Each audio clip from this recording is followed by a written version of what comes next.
Já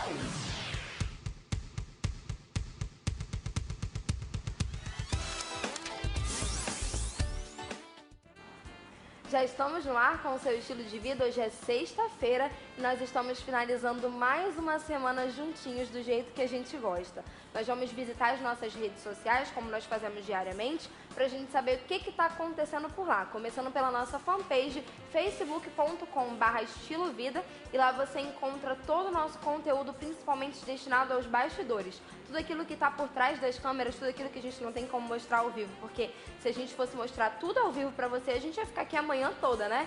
Então não tem como, a gente vai postando na nossa fanpage, e é bom também que você consegue acompanhar a gente 24 horas por dia. Então mesmo quando o programa não está no ar, você consegue saber de tudo que a gente está fazendo, porque a gente vai postando nas nossas redes sociais. Lembrando também que é uma forma de interação que você tem comigo. Então se você quiser conversar comigo de mais pertinho, é só você mandar as suas mensagens para as nossas redes sociais, principalmente para o nosso Facebook, e aí você consegue conversar com a gente sobre aquilo que você quer. E dentro disso estão os temas, por exemplo, do programa. Ontem nós fizemos uma transmissão ao vivo, nós também gravamos um vídeo para poder liberar lá no Facebook de um pedacinho, só um pedacinho da nossa reunião de pauta. E para você que não sabe o que é uma reunião de pauta é uma reunião, como o próprio nome já diz, quando a gente se junta, toda a equipe, para poder conversar sobre os temas que nós vamos trazer para o estilo de vida na próxima semana. Então, por exemplo, hoje nós vamos falar sobre abuso infantil. E aí, na semana passada, nós conversamos e chegamos à conclusão que na sexta-feira de hoje nós falaríamos sobre esse tema. Se você tem um tema que você queria muito ver no estilo de vida, que você é super interessado, que você é super curioso, você quer que a gente traga para cá, é só você mandar para nossa fanpage, manda para o nosso Facebook, que a gente inclui na nossa reunião de pauta, a gente estuda esse tema e, se for possível, a gente traz pra você, e a gente ainda acredita o seu nome. A gente ainda fala, olha, foi o fulano que pediu o tema tal. E aí você vai se sentir bem mais próximo da gente, que é o que a gente quer que realmente aconteça. E além disso, você também pode nos acompanhar pelo Instagram, @estiloamazonsat é o endereço. E aí você consegue seguir a gente lá, também ativa as nossas notificações para você receber tudo que a gente vai postando. Isso significa que você também consegue ficar a par de tudo que acontece no estilo de vida só com as fotos e com os vídeos. Como eu sempre digo aqui, tem gente que diz que uma foto fala mais do que 1000 palavras, né? E é exatamente isso que a gente tenta fazer no nosso Instagram também. Lembrando que você pode saber quando o programa está começando, quando o programa não começou ainda, você já pode ir acompanhando toda a rotina do estilo de vida através das redes sociais. Mas existe sim uma forma muito mais íntima que você pode conversar com a gente, que é o nosso WhatsApp. Agora, para e pensa. Às vezes eu faço essa reflexão que é para você ter noção da intimidade que você tem com a equipe desse programa, entendeu? Porque para e pensa aí, você tem o WhatsApp de quem? Das pessoas que são mais próximas de você, certo? É exatamente por isso que você tem o WhatsApp do Estilo de Vida, que é para te dar a oportunidade de você tirar todas as suas dúvidas, de você fazer todos os seus questionamentos em relação ao nosso bate-papo do dia e da gente responder ao vivo. Então você tem a sua resposta imediatamente. E o número do nosso WhatsApp é o que está aí na sua telinha. 92 é o código de Manaus, 98111 4512 é o número do nosso WhatsApp. E aí você pode começar, inclusive, a mandar sua participação de hoje.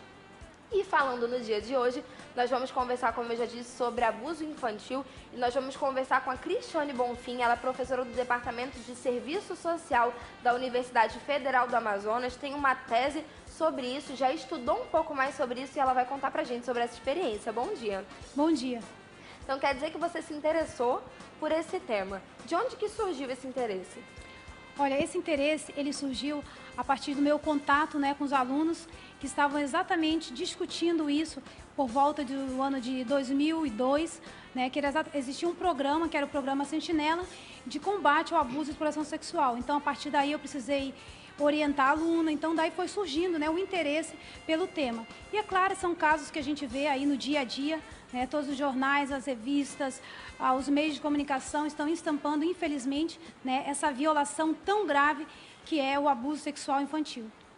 Bom, e quando a gente fala sobre o abuso sexual infantil, daí a gente traz também a tua função, Você é professora da Universidade Federal do Amazonas e trabalha com serviço social. Acho que o nome já diz um pouco pra gente, porque o que eu entendo, pelo menos, de serviço social é que você vai servir a comunidade. Mas pode ser que não seja isso. Então explica pra mim qual é a função de uma pessoa que trabalha com serviço social. Qual é a função da pessoa que estuda pra isso? Bom, o assistente social, ele é um profissional que ele formula políticas públicas, né? Ele executa essas políticas, ele também avalia. Isso quer dizer o quê? O assistente social ele está trabalhando na implementação de políticas na área da saúde, na área da infância, na área do idoso, na área sociojurídica. Então, são diversas áreas onde ele vai intervir, né, em determinados problemas, em determinadas questões sociais, como a gente costuma dizer na profissão. Por exemplo, a violência contra a criança, a violência contra a mulher, a violência contra o idoso, né? Então, são diversas áreas que o assistente social ele atua, né, procurando garantir, assim, os direitos daquela pessoa, do seu usuário, e também lutando para reduzir as desigualdades sociais que são gritantes no nosso país. Daí a gente já consegue entender um pouquinho também da sua relação com o tema da pesquisa e a relação que você já vive no dia a dia, né? Aquilo que você já trabalha, que você já desenvolve, tem realmente muito um do outro. Você pode encontrar muito essa responsabilidade dentro dessa pesquisa que você fez e aí um se complementa. Exatamente. Olha, a pesquisa que eu fiz foi exatamente para mostrar como é que está o enfrentamento à violência sexual infanto-juvenil no Amazonas, né? Porque esse é um problema muito sério e às vezes as pessoas não consideram algumas coisas como sendo abuso sexual. Por exemplo, despertar na criança a curiosidade por sexo antes da hora. Isso é abuso sexual, né? Falar palavras obscenas, fazer com que ela esteja presenciando cenas pornográficas, filmes pornográficos. Então, existem várias concepções de abuso sexual, né? Então, infelizmente, o que a gente percebe? A maior parte dos casos de abuso sexual, eles ocorrem, sobretudo, no meio familiar. Estima-se aí entre 80% a 90% ocorre dentro da família. Então, por isso que é tão difícil combater isso, porque ele ocorre no meio privado, né? E aí há muito silêncio, há muita culpa, né? As crianças, elas são chantageadas, muitas vezes elas não têm noção realmente do que está acontecendo com elas. Então, o serviço social, ele vem para intervir nessa realidade juntamente com outros profissionais. E o que é interessante também que você estava falando é em relação a estar sempre escondido, em relação a você proporcionar a essa criança, por exemplo, a visão de algo que você não deveria, ou que ela não deveria ter ainda. Então, o estímulo pelo sexo antes do tempo correto. Em relação a esse tempo, é até muito difícil a gente determinar qual é o tempo certo e qual é o tempo errado, né? A partir de quando uma criança deveria ser estimulada ao sexo, se é que uma criança deve ser estimulada ao sexo em alguma situação, em algum momento. Então, é realmente muito complicado quando os casos não são muito extremos, porque existem casos que, enfim, a criança é muito novinha e aí é óbvio que não era aquela a idade correta. Mas quando já está entrando na adolescência, ou então quando já entende alguma coisa, quando vive num meio social onde são diferentes, né, digamos que os conhecimentos que ela recebe, é difícil da gente entender ou da gente saber diferenciar quando que é o tempo certo de inserir isso na vida de uma criança ou não.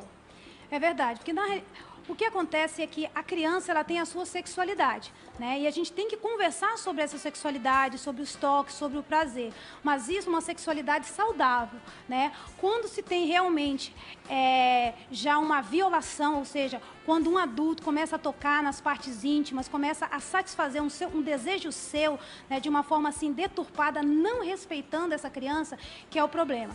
Eu acredito que a gente tem que responder com sinceridade, com franqueza à criança quando ela perguntar. Né? Porque muitas vezes isso é um tabu, não se fala em sexo, não fala em sexualidade, isso é um problema, né? Porque aí você já está inibindo, você já está reprimindo essa questão. Então, eu acho que a gente tem que falar com as crianças quando elas perguntarem, né? Aí a família tem um papel muito importante, que é de conversar, que é de proteger essa criança.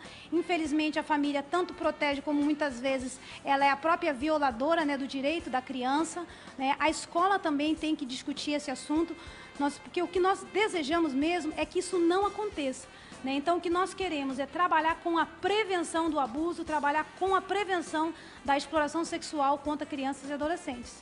E é interessante também que você falou sobre deixar a criança se expressar, né? Sobre você responder as perguntas da criança, porque justamente muitas vezes quando a criança já é maior, ou então quando já é adolescente mesmo, que você vai estudar o caso dessa pessoa, o percurso que ela fez, né, o caminho que ela fez até aquela idade ali, que levou, por exemplo, à prostituição, ou então que levou a outras condições que a gente não compreende muito fácil como que ela chegou até lá, Aí, muitas vezes, o discurso é esse, né? Poxa, eu perguntava para os meus pais, eu sempre tentava entrar nesse assunto em casa, só que era proibido. Lá em casa, a gente não podia conversar sobre sexo, a gente não podia falar sobre isso. E aí, eu fui encontrar da minha forma, eu fui encontrar as minhas respostas de outro jeito e acabou encontrando de um jeito não muito agradável que levou para um lado negativo. Então, é importante também que os pais estejam preparados nesse sentido. É verdade. E uma coisa que eu gostaria, aproveitando para esclarecer, é que essa discussão, né, embora por um lado ela seja tabu, as pessoas não queiram falar sobre ela, ao mesmo tempo, as crianças, os adolescentes, eles vão procurar em outros espaços, né? Vão procurar na rua, vão procurar na escola, né? Então, às vezes a gente fala assim, prostituição infantil, as crianças estão se prostituindo. Na realidade, hoje os estudiosos apontam que as crianças e adolescentes, na realidade, eles não se prostituem, que eles não têm essa capacidade, discernimento de dizer assim, olha, eu vou me prostituir. Eles são prostituídos, ou seja, as crianças são prostituídas, elas são exploradas sexualmente. Porque que discernimento uma menina de 10, 11 anos tem para dizer assim, olha, eu vou me prostituir? Na realidade, ela é explorada, ela é levada a essa situação, né? E o abuso sexual, ele é crime. Então, o que acontece? Essa criança ela tem que ser protegida integralmente, né? No Estatuto está colocada a questão da proteção integral. Então, desde o ponto de vista da saúde, da educação, das emoções, da habitação, em todas as áreas, né? O Estatuto diz claramente que nenhuma criança ela deve ser objeto de negligência, de violência, de discriminação, de exploração. E, às vezes, as pessoas pensam que a violência é apenas o ato, né? Mas a omissão também é uma violência. Deixar morrer, deixar a coisa acontecer, também é violência. Então, essa criança, ela precisa ser protegida, né? Então, é muito importante que a família, que a escola, que toda a sociedade se mobilize, né, para enfrentar esse problema. Abuso sexual, você estava falando principalmente do toque. Só é abuso sexual quando existe o toque, quando existe realmente essa ação concreta, ou só você estimular, por exemplo, em relação aos filmes que você disse, ou então uma conversa que não foi do interesse da criança e você introduziu aquela conversa ali de alguma forma, já é considerado abuso sexual também? Já é, porque existem diferentes tipos de abuso sexual, né? Existe o abuso sexual sem o toque físico e existe o abuso sexual com o toque. Então, sem o toque, por exemplo, o voyeurismo, ficar espionando crianças, isso é abuso sexual, né? Telefonemas obscenos, que a criança não tem ainda capacidade, não tem a maturidade para compreender daquele assunto, despertar nela, isso tudo é considerado abuso sexual, né? E aí a gente tem aqueles outros que são com os toques, né? Tocar, por exemplo, nas partes íntimas, tocar em determinadas partes do corpo, como o seio e outras partes, até chegar, de fato, à consumação, que é, no caso, o estupro, né? E interessante falar que hoje não apenas menina é estuprada, né? O menino também é estuprado. Porque no passado, quando o menino acontecia uma relação com o menino, era considerado atentado violento ao pudor. Hoje não. Hoje a legislação vai dizer que é o estupro de vulnerável, né? Então, tanto o menino quanto a menina, eles podem ser vítimas, sim, de estupro, da violência sexual em si. Em relação, a sua pesquisa foi voltada para o nosso estado, né? Foi voltada para cá mesmo, para o Amazonas. E o que a gente pode dizer em relação à nossa situação? Olha, infelizmente, a nossa situação, como em diversos outros estados, né, e também o mundo inteiro, né, porque esse é um fenômeno mundial, existem países que exploram sexualmente as crianças e adolescentes, a nossa situação, ela não é boa, né? Esse ano, por exemplo, de acordo com a Delegacia Especializada da Criança e Adolescente, nesse primeiro quadrimestre já foram registrados 277 casos de abuso e exploração sexual, né?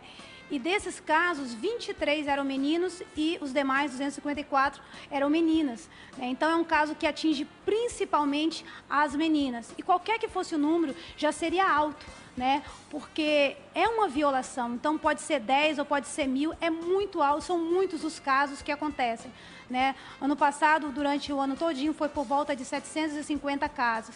Então, o que a gente vê? É que a situação ela é muito agravante no nosso estado. O fato, por exemplo, das pessoas aumentarem as suas denúncias, denunciarem mais, é bom. Não quer dizer necessariamente que houve um aumento, né? Mas porque muitas vezes as fontes, né, elas também não são assim... Exato. Não são exatas. Você pega da delegacia, da segurança pública, mas De qualquer forma, o que a gente vê é que o estado do Amazonas, né, a região norte, ela não está bem nessa situação. No ano de 2012 foi feita uma pesquisa sobre o tráfico no Amazonas e na região norte existiam 76 rotas de tráfico, né? As meninas indo aí para outras cidades, indo até para fora do país. Então, a nossa situação, infelizmente, não é boa. E é por isso que a gente tem que debater o assunto, sensibilizar as pessoas que isso pode acontecer com qualquer um, porque a gente pensa que só acontece com o outro, né? E a gente não se importa, muitas vezes, mas se fosse o meu filho, se fosse alguém da minha família. Então, daí a necessidade da gente sensibilizar as pessoas. A gente está exatamente numa semana, né, na semana que a gente está realizando campanhas, eventos, para discutir o assunto. Então, o que nós pretendemos é que esse assunto faça parte assim, do dia a dia, no sentido das pessoas se preocuparem, não se tornarem indiferentes a essa realidade.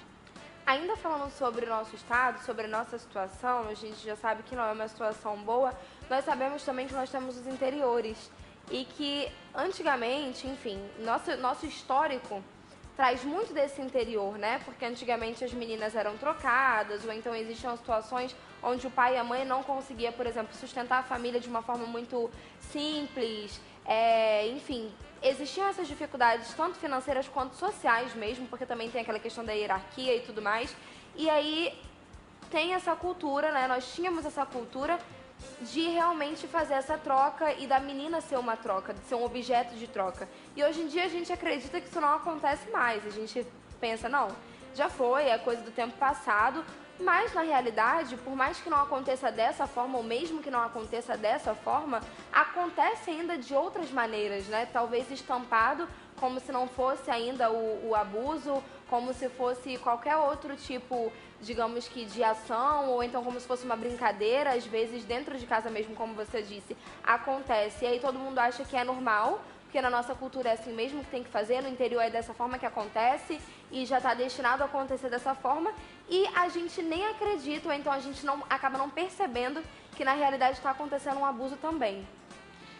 Na realidade, como você colocou, muitas vezes a criança, né, ela é considerada como uma mercadoria, o sexo da criança, para os próprios pais, né, devido a razões que são difíceis a gente compreender. Existe a questão econômica, mas não é só a questão econômica, né? Quando a gente trata desse assunto, a gente tem que considerar as diversas faces, né, do problema, a questão econômica, a questão política, a questão social, a questão ética, né? Porque tem crianças e adolescentes que estão em famílias pobres, mas que as famílias não vão permitir que isso aconteça, mesmo passando por necessidades. E outras já, muitas vezes, até por questões de sobrevivência, né, vendem as suas filhas, entregam. Isso ainda acontece, né? Na realidade, há uma conivência também de determinadas famílias. Não quer dizer que a gente vai culpá-las, mas é um conjunto de fatores que contribuem para que a criança e adolescente seja explorada, para que a família venha também a consentir, né? Então, é necessário que o Estado garanta o emprego, que o Estado garanta condições para que aquela família não tenha que realmente, digamos assim, vender a sua filha, né? Porque existe uma rede de exploração muito forte, né? E o sexo é uma mercadoria. Então, a gente tem aí os intermediários que vão realmente comprar, né, o serviço. Às vezes a criança ela é paga para fazer sexo, o adolescente, mas ele vai receber quase nada. Por quê? Porque ele está sendo explorado. E aí eu aproveito a oportunidade para falar sobre exploração sexual, né? Essa diferença que existe entre a exploração sexual e o abuso, né? O abuso, na realidade, essa relação deturpada, esse uso errado do poder entre um adulto, uma criança, um adolescente, né? Então, geralmente se fala que deve haver aí uma média de diferença de 6 anos de idade. É uma relação mais individualizada. Já a exploração sexual, ela envolve o comércio, ela envolve dinheiro, né? E aí existem diversas formas de se compreender a exploração sexual. Por exemplo, a pornografia, né? O turismo para fins de exploração sexual, né? A gente tem também outras formas, né, de exploração sexual. Então, além da pornografia, da prostituição, né, do turismo, né? Então, esses são assim, os principais. E o tráfico, né? Então, essas 4 modalidades são as principais, né? Mas no meio, assim, dos estudiosos ainda há muita discussão a respeito disso, porque está muito interligado. Né, quando a gente fala, por exemplo, de pornografia infantil, né, na internet, o perigo que as crianças estão vivenciando em relação a isso, né, daí o cuidado que a família deve ter para não permitir que o seu filho esteja sozinho na internet. Né, a questão do tráfico, pessoas vão, não apenas crianças, adolescentes, mas mulheres, né, são traficadas para outros países, são enganadas com aquela ilusão de que vão conseguir um bom emprego lá, que vão ter uma chance de vida, uma nova chance, né, uma oportunidade. Então, realmente, assim, o que caracteriza a exploração sexual é essa questão do comércio, de envolver o lucro, de envolver o dinheiro, ou seja, o sexo da criança é comercializado. Bom, nós vamos fazer uma breve pausa aqui no nosso bate-papo, porque nós estamos recebendo algumas mensagens dos nossos telespectadores e daqui a pouco a gente vai responder assim que a gente voltar do intervalo. Mas você também tem a oportunidade de continuar mandando a sua participação para a gente através do nosso número, que está aí na sua telinha. Antes disso, eu quero fazer um alerta para você, porque a malária é coisa séria e não pode ser ignorada. Por isso, se você está sentindo algum desses sintomas, seja dor de cabeça, no corpo, cansaço, febre, tontura, calafrios, tremores e muito suor, procure uma unidade de saúde para o diagnóstico. O tratamento é gratuito, deve ser feito por 3 ou 7 dias, dependendo do tipo de malária, e não pode ser interrompido. Só assim você fica curado de verdade. Assim você protege a si mesmo, a sua família, a toda a comunidade, porque malária tem cura, tem tratamento, e essas informações são do Ministério da Saúde do Governo Federal. Agora nós vamos para um breve intervalo, daqui a pouco a gente está de volta e você não sai daí.